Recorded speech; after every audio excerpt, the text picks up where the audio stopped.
oke. Ada kaitannya dengan universitas negeri Enggak, Pak. Ini politeknik, Pak. berarti terpisah, beda memang beda Terpisah, Pak. itu? Iya, Pak. Oh, ini berarti apa tadi, jurusan animasi berarti fakultasnya apa ininya? Prodinya animasi, Pak, tapi jurusannya Oh. teknologi informasi, Pak. Oh, TI, ya ya ya ya. Oh, oke. Baik, halo. Sebelumnya terima kasih banyak kepada Bapak karena telah meluangkan waktunya untuk menjadi narasumber saya pada wawancara ini.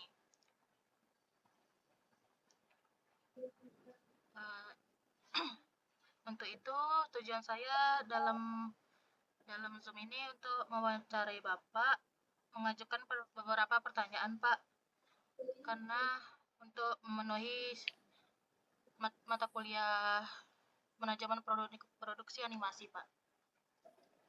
Mata kuliahnya manajemen produksi? Iya, Pak. Oh, oke oke. Menarik menarik.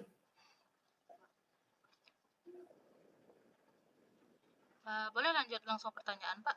Atau Bapak mau Oh, langsung memperkenalkan diri, Pak?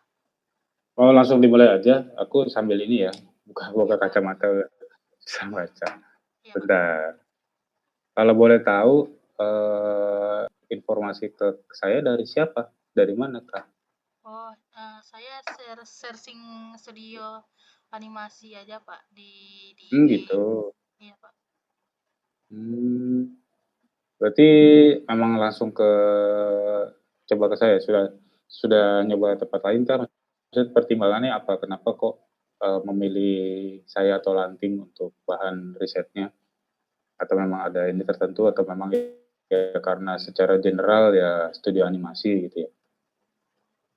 Oh, karena studio animasi aja sih, Pak. Soalnya Oke. Bapak, ini studionya 2D ya, Pak? Enggak ini sih, enggak fokus harus ke 2D juga sih sebetulnya. Berarti ada 3D Jadi juga, mungkin, Pak? enggak, kalau 3D malah enggak. Kita lebih banyaknya di apa ya, mungkin supaya mungkin lebih jelas juga buat jadi kalau saya mewakili tim kecil di Lanting.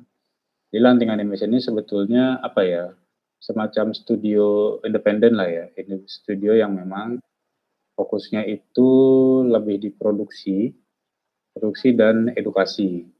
Nah, untuk produksi sendiri mungkin lebih banyaknya sekian persen itu ada di pengelolaan IT dan jasa. Nah, untuk yang secara teknis memang kami lebih banyak concern-nya itu di animasi 2D dan pengembangan stop motion. Untuk yang lain kayak 3D segala macam itu kita nggak ke sana tapi tetap 1-2 kali dibutuhkan lah buat support aja, tapi nggak yang literally harus ke sana itu enggak. Baik, Pak. Itu sih. Jadi Nah, lebih ke terus stop motion gitu ya, Pak? iya, stop motion juga. Kalau dibilang fokus ke sana banget juga enggak juga sih sebetulnya. Jadi kita lebih ke 50-50 lah ya, develop apapun yang mungkin kita suka dan kita inginkan ya, tergantung target dalam 1 tahun berjalan. Gitu. Kalau melihat dari kemarin yang Triana sampaikan di lembar pertanyaan, sebelum lebih jauh mungkin supaya clear aja. Jadi ini kan hampir semua pertanyaan berkaitan dengan produksi yang sifatnya episodik ya, film seri, serial episode. Dari kami sendiri sebetulnya kita belum pernah membuat yang serial panjang atau yang berepisode seperti itu. Tetapi pembandingnya ada. Contoh, kita beberapa kali misal mengerjakan pekerjaan klien yang sifatnya banyak, bisa lebih dari 10 episode atau sekian. Mungkin bukan bentuknya episode, tetapi menggunakan aset yang sama, cerita yang berkesinambungan, tetapi fungsinya adalah buat edukasi, buat informasi, bukan sekedar jadi entertainment film gitu ya, gitu. Tetapi secara penerapan dan manajemen sebetulnya hampir sama, gitu aja. Jadi nanti secara penggambaran mungkin saya tidak mengatasnamakan, "Oh, kita membuat film seri seperti ini," tidak. Tapi kita membuat film, beberapa judul gitu ya, yang secara pengerjaan itu hampir serupa dengan, episode dalam film serial gitu. Hmm. Ya semoga nanti bisa dipahami juga gitu ya, takutnya nanti, jadi acuan banget gitu, tapi hampir sama sebetulnya. Baik, Pak. Oke, Jadi langsung ke pertanyaan, Pak. boleh. Pertanyaan pertama, Pak. Eee, Mengenai manajemen waktu dan penjadwalan proyek. Apabila Mhm, studio menerima proyek serial animasi sebanyak 10 episode dengan target penyelesaian selama 6 bulan. Bagaimana Lanting Animation ini menyusun production pipeline, timeline, milestone, serta target kerja setiap divisi agar proyek dapat selesai tepat waktu, Pak? oke, baik ya, seperti yang tadi saya coba gambarkan di awal.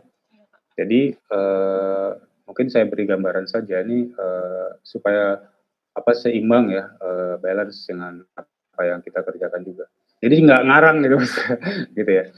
Oke, jadi saya anggap misalkan kita mengerjakan ada 10 judul atau lebih, dalam durasi waktu yang terbatas hingga 6 bulan misalnya ya, 1,5 tahun gitu. Nah, biasanya yang saya kerjakan pertama adalah saya mesti tahu dulu detail teknikalnya tadi. Teknikal dalam arti, film ini durasinya berapa, teknisnya apa, apakah menggunakan 2D, ada unsur lainkah seperti 3D, ada unsur stop motion-nya kah, ada unsur live shoot-nya kah. Jadi itu mesti di-breakdown dari kebutuhan videonya sendiri, bentuknya apa. Nah, setelah dari kebutuhan itu, durasi, bentuk video, format videonya, jadi saya bisa mulai memecah kebutuhan untuk satu serialnya dulu, satu episodenya, satu judul. Karena kan nanti sama nih semua, ya kan? Nah, dari kebutuhan satu ini, misalkan saya tahu, oh ternyata sifatnya 2D, misal ya. 2D berarti ada kebutuhan kru di situ, misalkan kebutuhan ada animator, ada kebutuhan penulis, ada kebutuhan yang tim inti dulu deh, ada kebutuhan director, art director, technical, segala macam sampai ke editor yang di ujung gitu ya. Saya sudah membaca itu, sudah membaca waktunya juga pengerjaan seperti apa, baru dipecah lagi tuh kebutuhan kru, SDM, waktu pengerjaan udah ketahuan, waktu ini berkaitan dengan SDM. Kenapa berkaitan? Contoh, saya kalau meng-hire SDM yang newbie, masih belajar, akan berbeda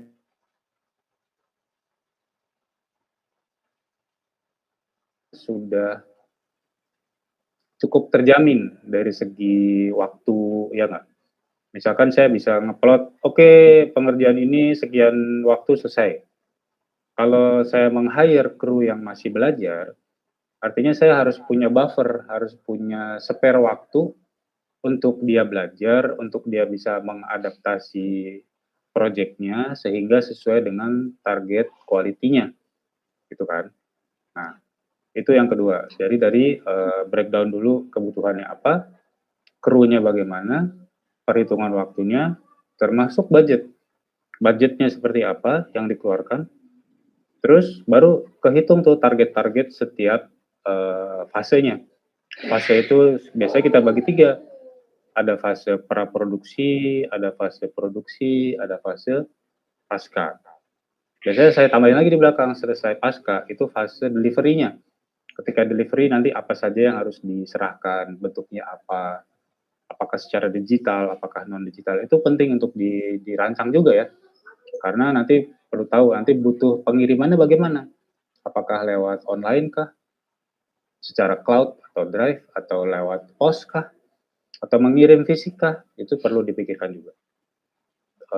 Jadi kita untung mundur biasanya, dari deadline akhir misalkan, oke, sekarang bulan Juli misal, harus berakhir di tanggal Desember, Juli juga di tengah bulan Desember misalkan. Artinya kita sudah slot waktu di tengah bulan Desember itu adalah waktu untuk delivery-nya. Delivery misalkan 1 sampai 3 hari misalkan, itu mencakup pengiriman dan lain-lain. Plus harus ditambah juga buffer. Buffer itu dalam arti waktu aman. Contoh misalkan di hari itu kita tidak tahu apakah nanti ada mati listrik kah, ada apakah, jadi kita mesti spare safe ya, safety net gitu ya. Jadi aman dalam waktu sekian itu sudah terkirim dengan aman, baik. Gitu. Baru hitung mundur ke belakang. Pasca produksi butuh berapa lama waktunya, produksi butuh berapa lama sampai ujung sampai di akhir, di awal gitu ya. Jadi mundur maju hitungannya mundur gitu ya. Itu biasanya saya menyusunnya seperti itu.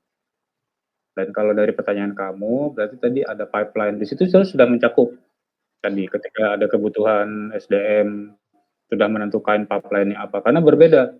Pipeline 2D berbeda dengan pipeline stop motion misalkan. Di stop motion mungkin jauh lebih panjang waktunya, walaupun ininya sama ya. Paling misalkan sama stop motion, kan saya perbanding aja, misalkan stop motion. Dengan jumlah waktu yang sama.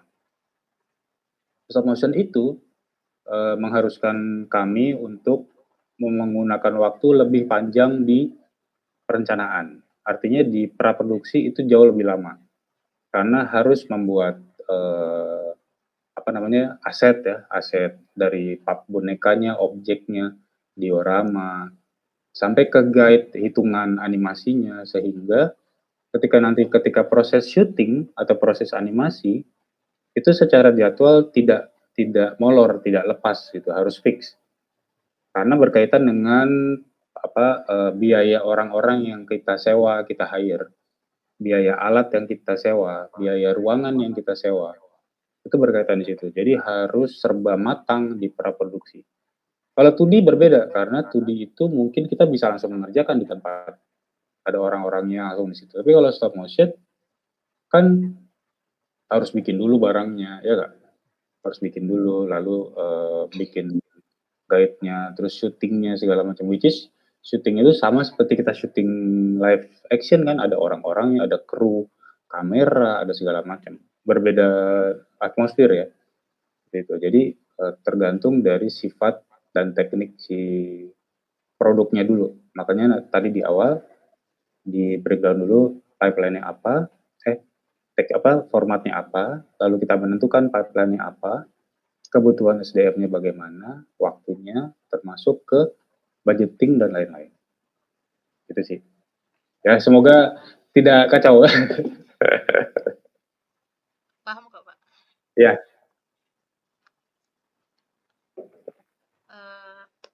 Baik, Pak.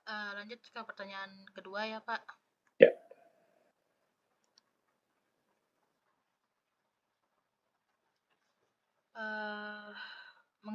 Mengenai manajemen sumber daya manusia, dalam sebuah proyek animasi terdapat 12 anggota tim dengan kemampuan yang berbeda.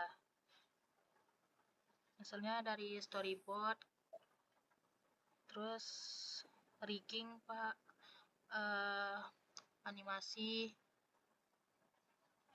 komposisi, editing. Gimana cara lanting animasi itu membagi tugas, Pak, mengatur beban kerja dan mengevaluasi kinerja tim agar produktivitas tetap tinggi tanpa mengurangi kualitas hasil. Oke, baik. Kalau sudah turun ke area produksi, biasanya yang kita lakukan pertama adalah menentukan dulu bagaimana kita berkomunikasi. Berkomunikasi itu dalam arti gimana kita berbagi file, gimana kita diskusi, gimana kita revisi,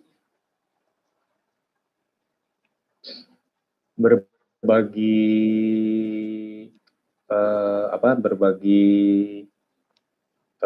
ide, berbagi masukan gitu ya. Itu dulu yang ditentukan.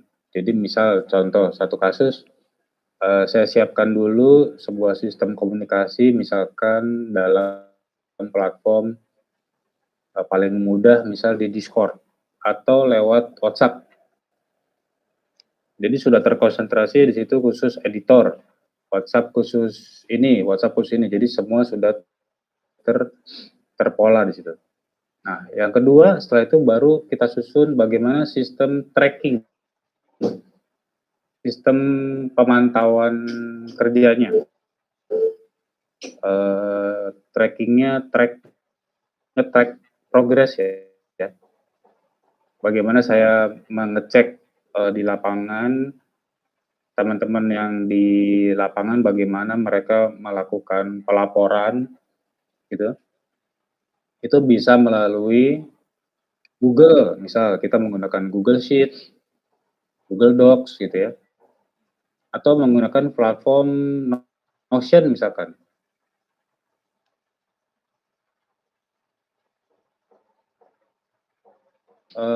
Kita bisa buat sistemnya, jadi setiap divisi atau setiap departemen itu bisa mengupdate langsung di situ dan bisa saling colek ya, saling memberitahu, "Oh, update-nya sudah di sini, tolong di-review, di ada review atau masukan sehingga terkontrol setiap, fasenya, setiap progresnya." Dan itu harus ada di semua lini. Jadi dari lini praproduksi, mulai dari storyboard segala macam, produksi sampai ke pasca. Nah, secara detail lagi sebetulnya bisa di-breakdown semenjak sudah ada storyboard. Itu awal pangkalnya, awal mula. Dari storyboard ini kita bisa pecah. Kalau di produksi ada yang namanya shortlist.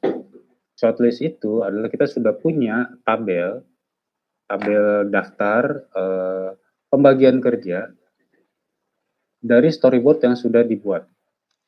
Misal kita sudah bisa tahu dalam satu shot, dalam satu adegan, ada kebutuhan ilustrasinya berapa, ada karakternya berapa, animate-nya berapa detik, butuh visual effect atau tidak, kebutuhan audionya bagaimana, kebutuhan lain-lainnya seperti apa, udah kebaca semua. Jadi dari situ kita sudah bisa langsung assign tugas-tugas itu sesuai dengan divisinya masing-masing. Jadi yang patokan utama balik lagi ke storyboard. Gitu. Ke bawah itu jadi bisa saling pantau. Oh ternyata ini sudah beres, ini sudah beres, ini sudah beres, sudah beres terus gitu berangsur-angsur sehingga terpantau tuh semua dari ujung A sampai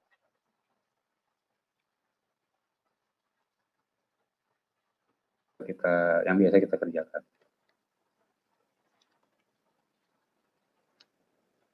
Termasuk evaluasi. Kalau tadi kan sempat menyebut evaluasi ya. Evaluasi biasanya itu tadi kita punya deadline, misalkan kita punya kesepakatan, oke setiap minggu misalkan kita harus evaluasi update-nya di mana, progresnya seperti apa, kendalanya apa yang mesti dipecahkan gitu. Kalau misalkan di sini ada berhalangan bagaimana cara nutupnya, seperti itu. Jadi ketahuan dengan melalui platform tracking tadi ya, nge-track setiap progres, dalam setiap fase ininya, produksinya.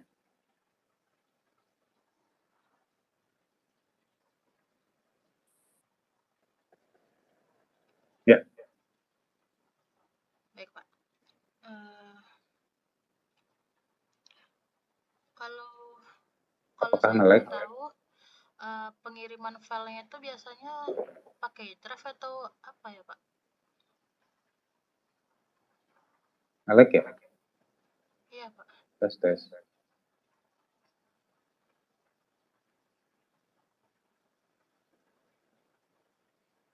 Maaf, Pak, nggak ada suara, Pak. Ya,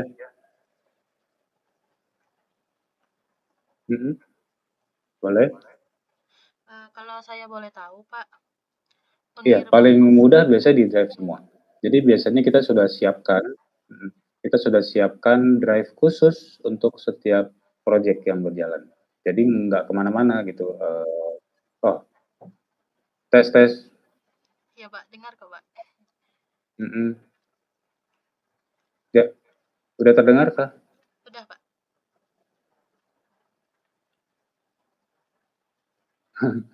Seperti biasa nge-lag. Iya iya, ya,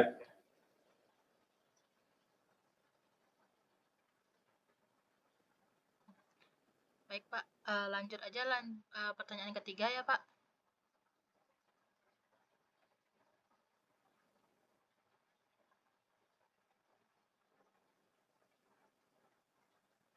hmm, Halo, Pak.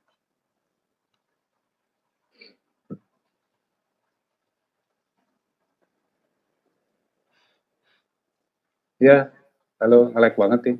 Iya, Pak. Lanjut pertanyaan ketiga, Pak. Ya, nggak apa-apa, terusin aja nggak apa-apa. Ya, Pertanyaan ketiga, mengenai manajemen resiko produksi, apabila di tengah proyek terjadi kendala seperti animator utama mengundurkan diri dari server, mengalami kerusakan sehingga produksi tertunda. Langkah apa yang mhm, biasanya dilakukan oleh pihak studio untuk meminimalkan dampak terhadap jadwal, biaya, dan kualitas proyek? oke. Eee, ya seperti yang tadi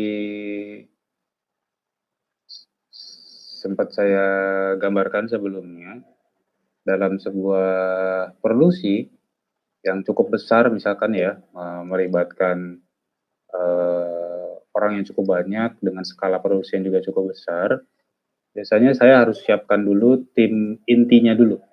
Tim inti itu biasa yang paling minimal dari kami adalah satu, ada sutradara di situ, ada produser di situ, ada asisten, asisten produksi atau asisten sutradara, lalu ada art director yang berurusan dengan segala macam yang berurusan dengan art, artistik, lalu ada technical director yang berurusan dengan hal teknis, dan terakhir ada audio director atau musik director yang berurusan dengan sifat suara dan musik. Nah, kenapa saya terbiasa menggunakan format seperti ini? Jadi saya bisa berbagi tugas delegasi untuk bisa saling mensupervisi bagian di bawahnya.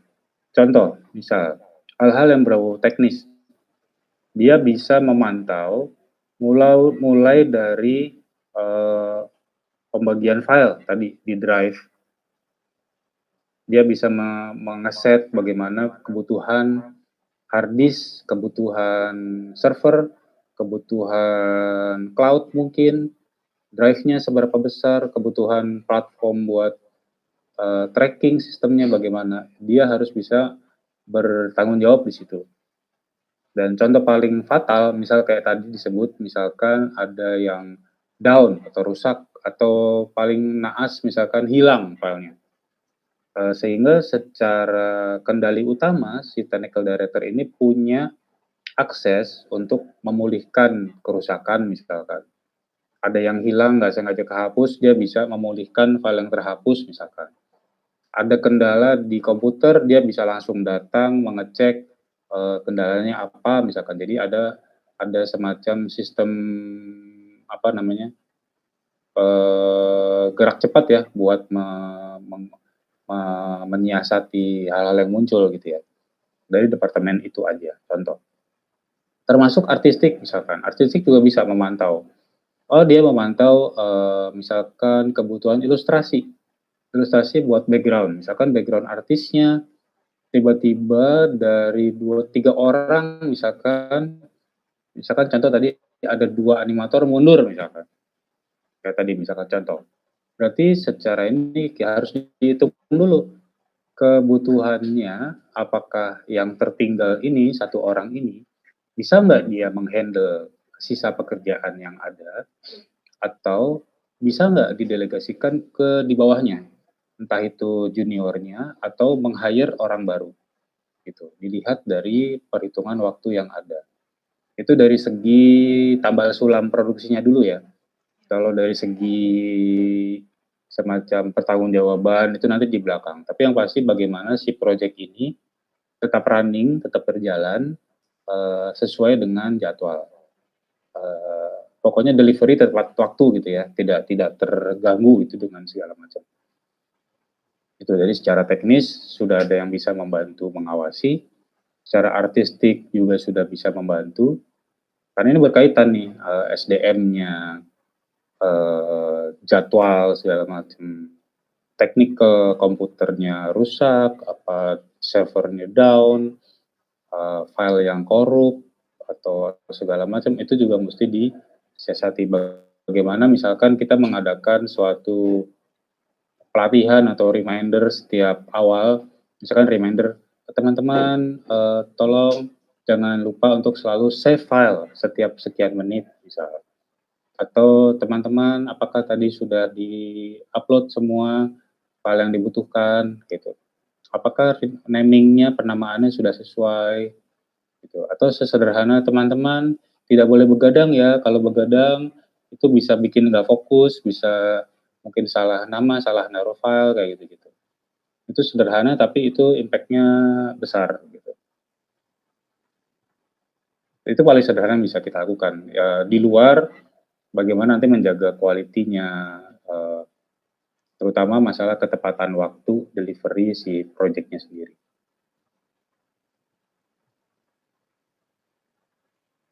Baik, Pak. Oke. Oke. Ya. Lanjut ya, Pak. Pertanyaan keempat, Pak. Iya.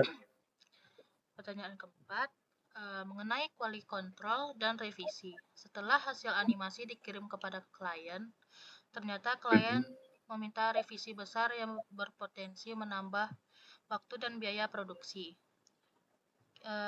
Gimana strategi yang harus dilakukan untuk mengelola revisi tersebut, Pak, untuk menjaga komunikasi kepada klien dan memastikan proyek tetap sesuai target, Pak? Oke. Nah, untuk masalah revisi sebetulnya ini sudah harus bisa dirancang jauh sebelum produksi dimulai, gitu. Jadi ketika sebuah proyek berjalan, apalagi yang berkaitan dengan klien atau kolaborator atau apapun yang sifatnya kerjasama, gitu ya. Ada pihak lain selain kita untuk bekerja, gitu. Yang nomor satu kita harus lengkapi adalah perjanjiannya, kontrak kerjanya, kesepakatannya seperti apa. Yang di situ harus sudah tercatat juga masalah revisi, masalah pengiriman, masalah tanggung jawab masing-masing itu sudah jelas, termasuk masalah pembayaran. Nah, kalau di contohnya kami, misal revisi, kita sudah harus tegas di awal bahwa dalam jangka waktu sekian ini untuk produksi, itu sudah terangkum misalkan kesempatan untuk revisi 2 kali misalnya. Itu harus tercatat di dalam surat kontrak atau kerjasama, kesepakatan. Dan harus disetujui sama dua belah pihak. Revisinya ada di mana saja. Apakah revisinya itu ada di praproduksi, atau revisi itu ada di produksi, atau di pasca produksi. Itu harus dijelaskan. Dengan catatan lagi nanti di dalam kontrak bahwa misal bila nanti ada penambahan revisi dan penambahan waktu, otomatis akan dikenakan biaya tambahan sebesar sekian atau sekian persen atau apapun besarannya tergantung dari kesepakatannya nanti. Pokoknya itu dulu yang mesti digolin gitu ya antara pihak kita dengan pihak klien atau kolaborator gitu ya. Dan nanti ketika pada prakteknya tiba-tiba ada revisi gitu ya. Contoh misalkan saya ambil contoh yang pertama untuk kasus 2D misalkan 2D animasi. Revisi. Nah, jika dia masih sesuai dengan kerangka awal kesepakatan, revisi masih aman di 2 kali, tetapi saya kita kerjakan aman, safe, nggak apa-apa, walaupun itu besar. Secara waktu biasanya pun juga sama. Kan revisi itu berkaitan dengan waktu dan biaya ya. Kalau waktu, contoh misal, dari awal kita sudah harus merancang waktu, timeline, itu sudah harus ada buffernya, harus ada safety net waktu itu. Jadi misalkan kita punya waktu pengerjaan 7 hari misalkan, kita bisa nih 7 hari, tapi bisa nggak misalkan kita tambahkan sekian hari berjaga-jaga misal untuk hal-hal yang di luar kuasa kita, misalkan tiba-tiba ada mati listrik, ada internet down, atau ada yang sakit. Jadi kita misalkan lebih cukup aman di situ, termasuk revisi. Tiba-tiba ada komunikasi yang lama mungkin, sehingga revisinya lama.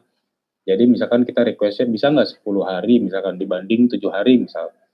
Dari penetapan timeline aja sebetulnya harus sudah bisa safe dari sisi kita sebagai yang memproduksi, cukup aman buat revisi dan lain-lain, dan cukup safe juga buat si klien bahwa ini masih sesuai dengan apa yang mereka harapkan gitu.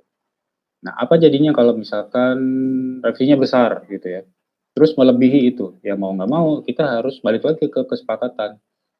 Kita bisa revisi seperti ini, tetapi sesuai kesepakatan, artinya ada biaya yang mesti ditambahkan, ada waktu yang mesti ditambahkan juga, itu bagaimana. Jadi itu yang mesti dinegosiasikan dengan baik ke pihak lawan bicara kita gitu. Misal contoh kedua yang lebih fatal, misal contoh di stop motion. Stop motion ini jauh lebih sulit untuk revisi, apalagi revisi di akhir. Makanya biasanya ruang untuk revisi itu hanya ada di awal, di perencanaan kerja, di karakternya, di segala macam. Jadi kita mesti rajin komunikasi dengan klien, bagaimana progresnya, seperti apa, sehingga perubahan itu bisa dilakukan sebelum barang finalnya jadi, gitu. Karena sulit banget kan, namanya juga stop motion ya, lah harus langsung di tempat, begitu. Terutama yang berat adalah ketika revisi besar di stop motion, kita harus syuting ulang misal, itu sangat sulit. Kita harus menyewa lagi peralatan, kita harus menyewa lagi ruangan, sama saja seperti membuat baru, gitu. Jadi itu yang mesti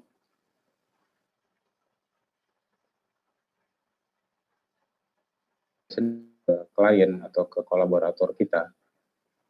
Iya, Pak. Belum nanti yang 3D. 3D juga sama, beda lagi ternyata. Jadi masing-masing teknik punya problemnya masing-masing. Berarti harus sesuai kesepakatan di awal ya, Pak? Betul, itu yang mesti dikomunikasikan di awal. Iya, Pak. Harus sesuai kesepakatan, harus benar-benar tahu ruang geraknya bagaimana, sehingga kita bekerja juga sama-sama nyaman dan terbuka gitu ya. Oke, Pak. Lanjut Ya. pertanyaan terakhir ya, Pak. Kelima. Ya. Mengenai manajemen anggaran dan efisiensi produksi, apabila studio memiliki anggaran yang terbatas untuk memproduksi film animasi berdurasi sekitar 7 menit, jelaskan strategi yang dilakukan untuk mengendalikan biaya produksi tanpa mengurangi kualitas hasil. Oke, ini menarik sih pertanyaannya, karena ini yang biasanya kita lakukan gitu. Artinya kami kan lebih banyak membuat karya kami sendiri di luar karya klien ya. Dan itu cukup berbeda. Artinya kalau secara klien sudah pasti kita punya waktu yang fix, sudah punya budget yang memang dialokasikan segitu gitu ya, dan jelas gitu ada waktunya yang fix ya. Tapi kalau yang pribadi atau tim, itu biasanya kita lebih lentur, secara waktunya lentur, kita bisa atur sedemikian rupa, termasuk budget. Budget juga bisa dua kutub ya, bisa yang sangat-sangat terbatas atau bisa memang kita sangat longgar, artinya bisa diutak-atik gitu budgetnya. Walaupun mungkin nggak yang tinggi banget gitu, tapi mungkin bisa lebih luas. Tapi sebetulnya sama aja, artinya kalau tadi secara strateginya sebetulnya hampir sama semua. Kita harus bisa hitung kemampuan kita bagaimana, kemampuan krunya, siapa saja yang terlibat, waktu kita semua cukup nggak untuk mengerjakan proyek ini, masih masuk akal nggak untuk dikerjakan. Apalagi misalkan tiba-tiba berbarengan dengan produksi yang lain. Artinya nanti ada sistem prioritas yang muncul. yang mana yang mau dikerjakan duluan, ya nggak? Terus, nanti muncul juga kebutuhan budget. Budget itu juga harus menyesuaikan, artinya dengan keterbatasan tadi, ya kita sesuaikan. Misalkan, oh mungkin kita nggak perlu pakai yang bahan-bahan atau alat-alat yang cukup mahal, kita bisa cari yang mungkin di sekitar kita, atau kita bisa bekerja sama dengan teman-teman yang memang masih belajar. Bukan berarti kita menihilkan sistem gaji segala macam ya, maksudnya bukan begitu juga, tetapi kita gimana caranya si produksi ini juga tetap membuahkan hasil yang terbaik buat kita. Toh ujung-ujungnya kan, film animasi ini, eee, buat portofolio kita juga ya, buat karya kita. Nah, kan penggunaan, software segala macam, itu juga sama, itu juga perlu dipikirkan apakah kita menggunakan software yang mana, apakah berbayar atau tidak, apakah berlangganan atau tidak, penggunaan alatnya seperti apakah harus membeli baru, apakah bisa menggunakan yang lama, bisa me-reuse barang-barang yang lama mungkin. Itu kalau dari segi misalkan teknik produksinya misalkan stop motion, karena kita membutuhkan banyak tools ya dibandingkan 2D. Kalau 2D kan sederhana ya, artinya kita butuh perangkat komputer saja dan orang sudah selesai, langsung bisa dikerjakan. Sehingga lebih mudah untuk menyusun perencanaan 2D dibanding perencanaan untuk film yang stop motion karena membutuhkan banyak hal, butuh ruangan, butuh peralatan syuting, lampu, dan lain-lain, eee, trial and error-nya, bahan-bahan materialnya, itu mungkin secara perhitungan jauh lebih rumit dibandingkan jika melihat, produksi 2D dengan durasi yang sama misalkan. Durasi 2D 7 menit atau 5 menit, itu jauh lebih mudah merancangnya. Jadi ketahuan, oh ternyata pembagian tugasnya gini gini gini. Oh kita butuh bantuan background sekian.